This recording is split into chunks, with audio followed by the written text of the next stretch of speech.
ప్రపంచవ్యాప్తంగా నెలకొన్న అస్థిర పరిస్థితులు, ఇంధన సంక్షోభం నేపథ్యంలో భారత ఆర్థిక వ్యవస్థను బలోపేతం చేసేందుకు ప్రధాని నరేంద్ర మోదీ దేశ ప్రజలకు అత్యంత కీలకమైన విజ్ఞప్తి చేశారు. ఆదివారం హైదరాబాద్లో జరిగిన భారీ బహిరంగ సభలో ఆయన ప్రసంగించారు.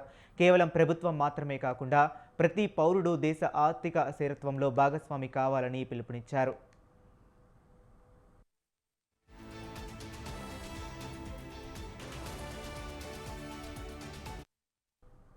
దేశం నుంచి విదేశీ మారక ద్రవ్యం భారీగా వెచ్చిస్తున్న వస్తువులపై నియంత్రణ అవసరమని ప్రధాని పేర్కొన్నారు.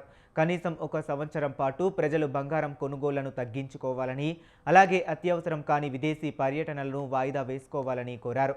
తద్వారా విదేశాలకు తరలిపోయే మన సంపదను కాపాడుకోవచ్చని ఆయన వివరించారు.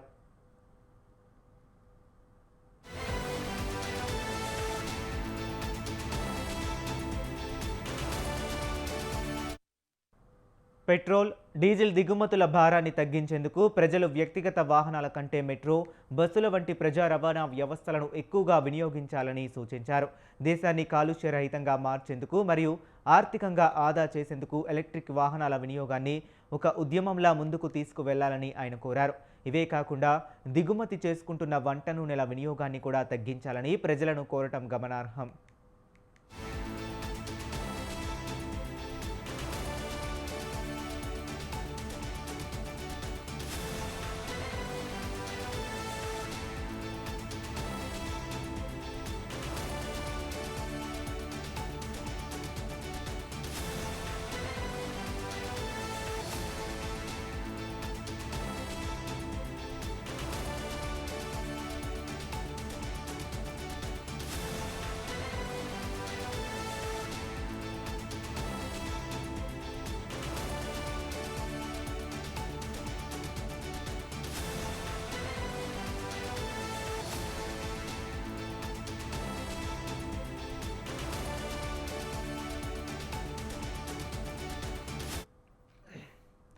మనం వాడే ప్రతి వస్తువు స్వదేశీదైతేనే ఆత్మనిర్భర్ భారత్ సాధ్యమవుతుందని మోదీ స్పష్టం చేశారు.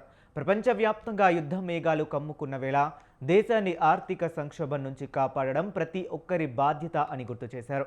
దేశం నుంచి విదేశాలకు వెళ్లే నిధులు తగ్గితేనే భారత రూపాయి బలపడుతుందని, ఆ దిశగా ప్రజలందరూ సహకరించాలని ప్రధాని ఆకాంక్షించారు.